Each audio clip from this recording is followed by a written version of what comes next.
अग्रोहा धाम की। हम जब भी किसी पुरातत्व जगह गए तो भारत के इतिहास को ये दीवारें खुद ब खुद बयां कर देती है। और आप देखें कि इनकी विशालतम, इनकी मोटाई और इनकी चौड़ाई ही इस बात का सबूत है कि कभी इसकी भव्यता क्या रही होगी। और मैं पहुंचा हूं अग्रोहा, और यहाँ पे अग्रसेन महाराज जो कि अग्रवाल समाज के भगवान माने जाते हैं, भगवान की तरफ पूजे जाते हैं, उनका यह घर बताया जा रहा है। और इस पूरी जगह को अभी एक्वायर कर लिया गया है पुरातत्व विभाग ने। और यहाँ पर लगातार बताया जा रहा है, जो मैंने गांव के लोगों से बात की, कि जब भी यहाँ बारिश आती है तो आप देखें कि मैं थोड़ा सा आगे जाके दिखाने का प्रयास करूँ। इससे इधर गांव है और उस गांव में कुछ ना कुछ कहते हैं कि कभी सोने की कोई ना कोई चीज़ अभी भी मिलती रहती है। जिस दिन भी बारिश तेज आएगी उस दिन ये बहकर नीचे चला जाता है, और नीचे जाने के बाद उन लोगों को यह मिलता रहता है। और आप देखें उधर मैं देखूं, ये मंदिर जो नया बन रहा है और नया बना हुआ है, और उसके बाद यह वह जगह जो अभी पुरातत्व विभाग ने अपने अंडर में ले ली है। इस समय मेरे पीछे अष्टदल कमल बनाया गया है। यहाँ पर इसी पर लक्ष्मी श्रीयंत्र की स्थापना की जा रही है। लक्ष्मी स्थापना के साथ ही इसके ऊपर माता महालक्ष्मी की मूर्ति आएगी। 108 किलो की माता की मूर्ति होगी, आद्य महालक्ष्मी जी की। 108 किलो का उनका सिंहासन होगा। 216 किलो विशुद्ध चांदी की प्रतिमा इसमें स्थापित की जाने वाली है। इसकी नींव की गहराई भी 60 फुट ली गई है। और ये जो पूरा परिसर बनाया जा रहा है, विशेषकर ये लक्ष्मी माता का मंदिर, ये विक्रमादित्य शैली का है। विक्रमादित्य शैली अब विलुप्त होने की कगार पर है। बहुत कम उस शैली में मकान बनाए जा रहे हैं, भवन निर्माण किए जा रहे हैं। विक्रमादित्य शैली में लोहे का प्रयोग बिल्कुल नहीं होने वाला है। इसमें आप देखेंगे कहीं भी इसमें लोहे का प्रयोग नहीं हो रहा। ये जो लोहा है ये केवल इनके मचान के रूप में, इसमें जिसको सेटरिंग बोल देते हैं, इसके रूप में कहीं भी आप देखेंगे एक भी सरिया यहाँ पर नहीं डला हुआ, लोहे का कोई टुकड़ा नहीं है, पूरा बिना लोहे का बनेगा। और ये हजारों वर्षों तक इसकी स्थापना यहाँ पर रहेगी। पहुंचे हैं अग्रोहा धाम, और पीछे आद्य श्री महालक्ष्मी जी का मंदिर का निर्माण कार्य बहुत ही तेजी से चल रहा है। और सबसे पहली बात तो लक्ष्मी जी जो बैठी है वो कमल के फूल पर बैठी है। और कमल के फूल की बात करें तो भाजपा का नाम ना है ऐसा हो नहीं सकता। और कहीं ना कहीं मैं अभी एक म्यूजियम से आ रहा था तो उसमें केजरीवाल साहब की भी फोटो लगी है, सत्येंद्र जैन की भी फोटो लगी है, रामनिवास गोयल जी की फोटो लगी है। तो वैश्य समाज में जो भी महानुभूति रही है उन सबको यहाँ कहीं ना कहीं सम्मान दिया जा रहा है। लेकिन अब इस कमल के फूल के लिए भी बात कर लेता हूं, क्योंकि कुछ भाजपा नेता भी मेरे साथ हैं, और जान लेता हूं कि कहीं यह आरोप तो नहीं लगेगा साहब कि इसमें भी भाजपा का कुछ एक लोचा है कि कमल का फूल क्यों बनाया जा रहा है। तो मैं ये सवाल सही रहा नहीं? महालक्ष्मी जी कमल के फूल में बैठी हुई हैं और ये सब दुनिया जानती है। इस पर आरोप लगाना या कुछ कहना तो मूर्खता होगी। हम तो मान के चलते हैं जो लक्ष्मी जी का वाहन है, लक्ष्मी जी जिस फूल पे बैठी हैं उसको यहाँ पर होना चाहिए, क्योंकि उसकी सुंदरता बनती है। तो कोई यदि ऐसा कहेगा तो गलत कहेगा। मैं इसको बिल्कुल गलत कहता हूँ। किसी राजनीतिक पार्टी से जोड़ना ठीक है, पार्टी चुनाव चिन्ह, भाजपा का चुनाव चिन्ह है, और वाकई में आज दुनिया की सबसे बड़ी पार्टी भारतीय जनता पार्टी है। और लोग कमल को पसंद भी करते हैं, महालक्ष्मी को भी पसंद करते हैं, और वैसे ही कमल को पसंद करते हैं।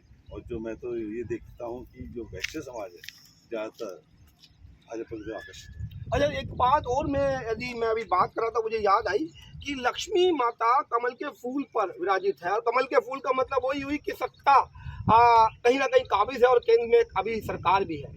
लेकिन चंचला होती है लक्ष्मी माता, तो ये जो सत्ता का भोग है ये कहीं ना कहीं पलटता भी रहता है। अभी नगर निगम में क्या हुआ सबने देखा, तो कुछ उसके बारे में थोड़ा सा। बदलने वाला है, महाराष्ट्र बदलने वाला है। और आज मुझे उम्मीद है राजेंद्र नगर चुनाव हुआ है, उपचुनाव जो हुआ है उसमें भी सत्ता भाजपा की आने वाली है।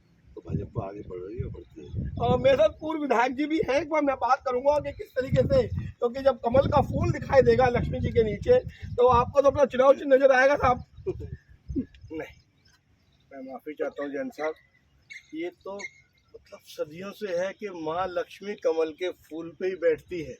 ये ध्यान है कि बहुत पहले जब मैं अपना कहीं भाषण बोलते थे मंचों पे, तो हम क्या बोलते थे कि जब ये तो कमल का फूल तो हमारा अभी आया जनसंघ के बाद, और माँ लक्ष्मी कब से है, तो तब भी माँ लक्ष्मी कमल के फूल पे थी। जिसने कहना है या गंदी भाषा बोलूं, जिसने भोंकना है भोंकने दो, वो कोई विषय नहीं है। कमल का फूल पहले माँ लक्ष्मी का पसंदीदा फूल है, जिसपे माँ लक्ष्मी बैठ के आती है। और हम जब आप भाजपा की बात कर रहे हो तो हम मंचों से बोलते थे कि कमल के फूल पे मोहर लगाएंगे, भाजपा को जिताएंगे।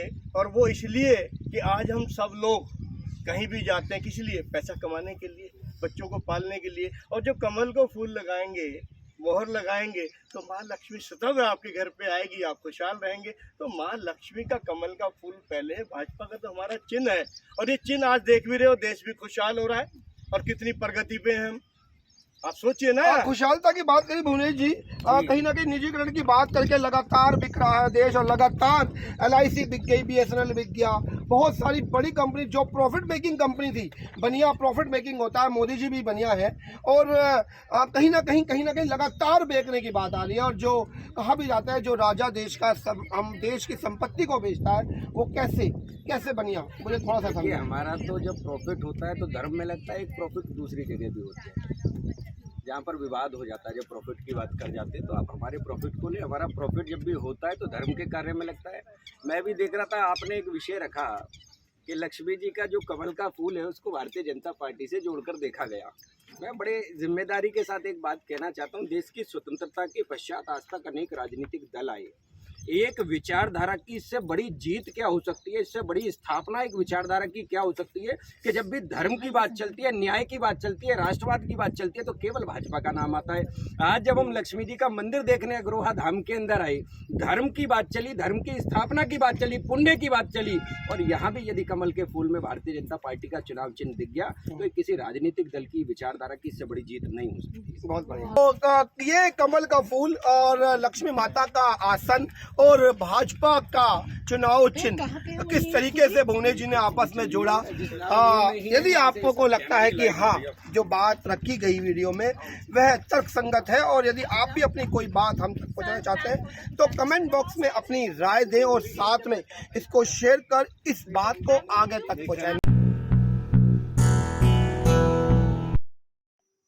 ये जहाँ हम अब ये चल रहे हैं, ये आप देख रहे हैं हल्की सी चढ़ाई है यहाँ पर, ये प्राचीन हमारा टीला है। नमस्कार, जय हिंद, जय भारत। आप देख रहे हैं leaddilit.com, और लगातार हमारे भारत में जहां भी खुदाई हुई वहां इतिहास रच गया, क्योंकि अकूट संपदा हमारे इस भारतवर्ष में धरती में दबी हुई है। और आज भी हम ऐसे ही एक पुरातत्व की जगह पहुंचे हैं। थोड़ा सा विस्तार से जान लेते हैं। मेरे साथ भुवनेश सिंघल जी है, थोड़ा सा बताएं जी। ये अजय भाई, ये लगभग 5200 वर्ष पुराना इतिहास इस टीले में दबा हुआ है। अग्रोहा टीला, ये अग्रोहा हिसार के अंदर, हिसार जिला है हरियाणा का, उसमें ये अग्रोहा धाम पड़ता है।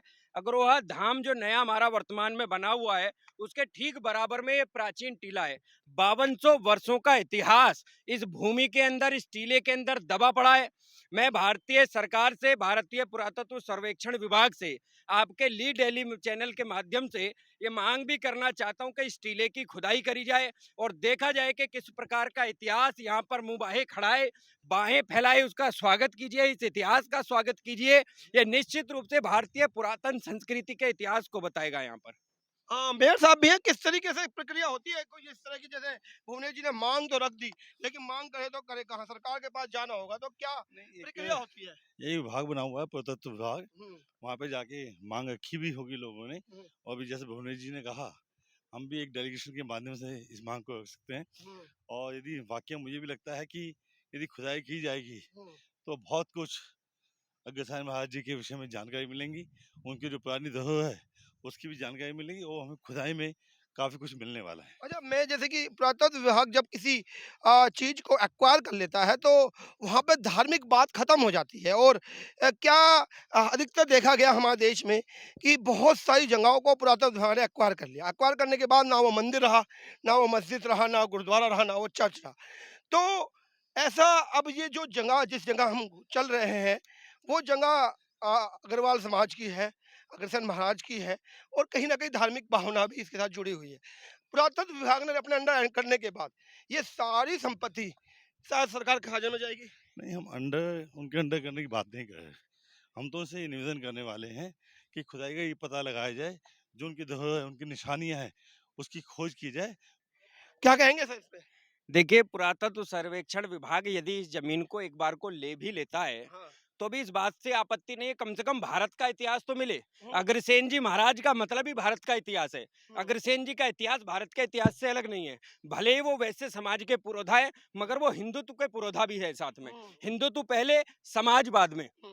इस नाते से भी यदि सरकार इसको अपने अंडर में लेकर भी कार्य करती है तो उस पर किसी को आपत्ति नहीं है।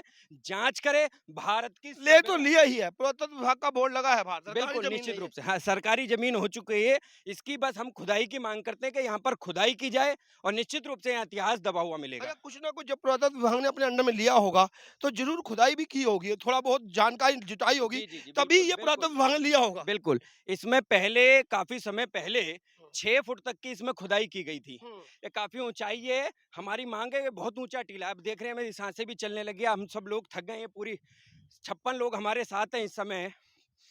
थकान हो रही है यहाँ पर। ये बहुत ऊंचा टीला है, इसकी मात्र 6 फुट की खुदाई की गई थी उस समय में। हम इसकी मांग करते हैं कि कम से कम 40 फुट की खुदाई इसकी की जाए। निश्चित रूप से इतिहास मिलेगा इसके नीचे। जहाँ हम इस समय आए हैं, ये अग्र सरोवर है। ये अग्र सरोवर की काफ़ी मान्यता है वैसे समाज में भी और वैसे समाज से बाहर भी। इस अग्र सरोवर में पूरे देशों का तीर्थ है। देश में जहाँ भी कोई भी नदी है, सागर है, तीर्थ है, उसका सबका जल यहाँ पर अग्रवाल सम्मेलन द्वारा मंगाया गया था। 3 वर्ष इस प्रक्रिया में कुल मिलाकर लगे थे और 3 वर्षों के बाद ये जल यहाँ पर एकत्रित किया गया। पूजन विधान के साथ यहाँ पर इस जल को सरोवर में छोड़ा गया और आज ये सरोवर आप देख रहे हैं निरंतर बना रहता है। ये सूखता नहीं है क्योंकि वर्षा का जल भी आता रहता है इसमें, निरंतर इतना ही जल रहता है इसमें। लक्ष्मी पुत्र कहाते हैं हम, माँ लक्ष्मी का वरदान है। फैली बेल चहु दिशा में, पात सदा सम्मान है। लक्ष्मी पुत्र कहाते हैं हम, माँ लक्ष्मी का वरदान है। फैली बेल चहु दिशा में, पात सदा सम्मान है। कहे गोपाले बड़ भागी, जो अग्रवाल कहलाता है। कहे गोपाले बड़ भागी, जो अग्रवाल कहलाता है। अग्रहा राजधानी हमारी, जिससे हमारा नाता है। अग्रहा राजधानी हमारी, जिससे हमारा नाता है।